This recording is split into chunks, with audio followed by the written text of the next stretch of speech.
Good evening. Welcome to 5th Generation Hobby Shop. Welcome to Quick Review. Shoutout natin si Sir Bello. So this is the WE Glock 17 Gen 5 gas blowback airsoft pistol made in Taiwan.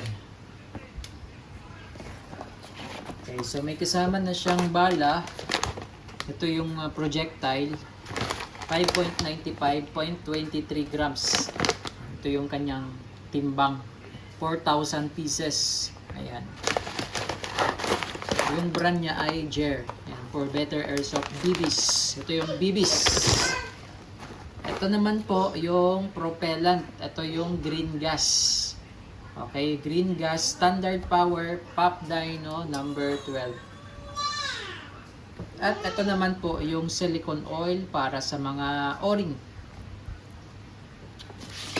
Ito yung kanyang box. Ayan.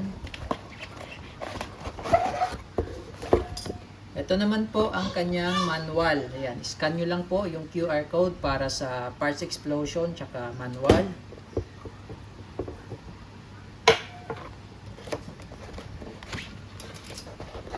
Ito naman po ang kanyang magazine, 24 rounder capacity, 24 plus 1 metal magazine, gas magazine.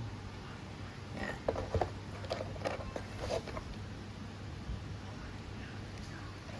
Ito naman po yung back strap, comes with 2 back straps and yung pin lock.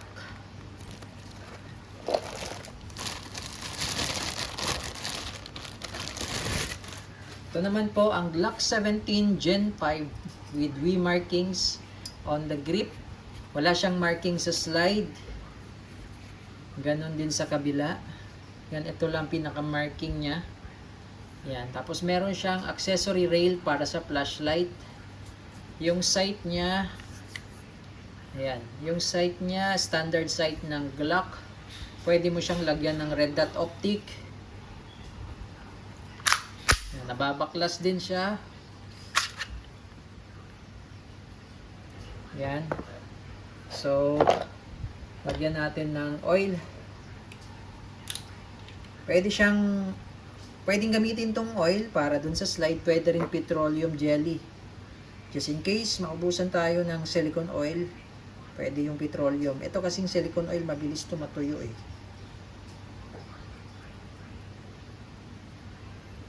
Pwede rin yung mga silicone lube. Yan. Ito po, kaya po natin yan nilolubricate.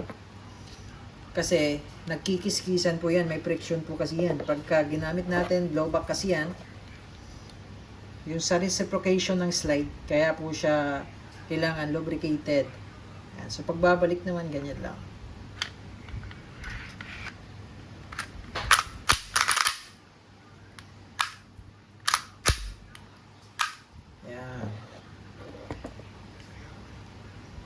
So, etong back strap, pag gusto nyo pong mas mataba yung grip, pwede nyo siyang ilagay.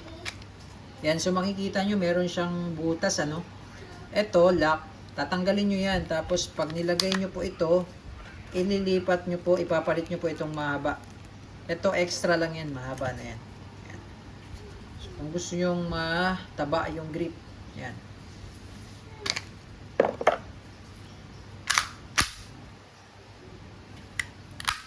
Okay, so mag-load tayo ng gas. 3 to 5 seconds lang ho. Inverted position.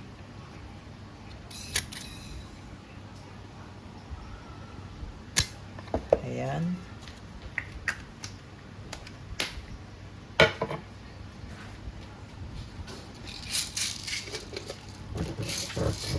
And BBs. So ito gamit natin ay 0.23.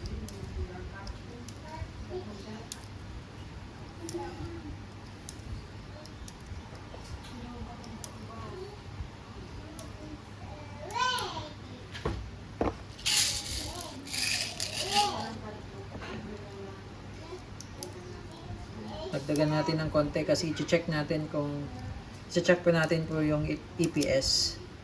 Ayan. Okay. So, sa Glock po, medyo lakasan nyo lang yung pag-insert ng magazine kasi pag medyo hindi yan, medyo mahina, pwedeng hindi siya mag-lock, pwedeng malaglag habang puputok kayo. Ayan. Okay, check po natin yung EPS.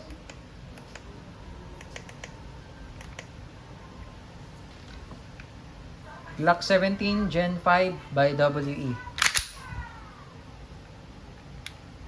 Firing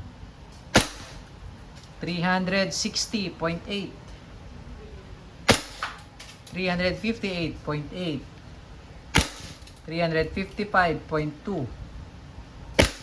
346.6. Malakas ha.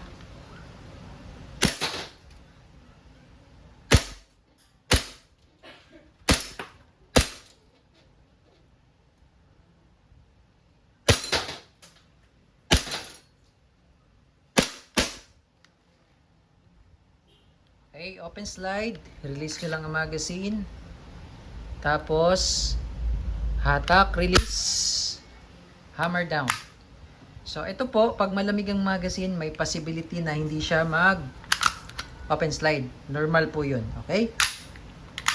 So, yun lamang po. Glock 17 Gen 5 by WE. Meron pala siyang marking dito. Made in Taiwan. WE Tactical. Ito yung WE. Sa slide, wala. Ito lang. Okay.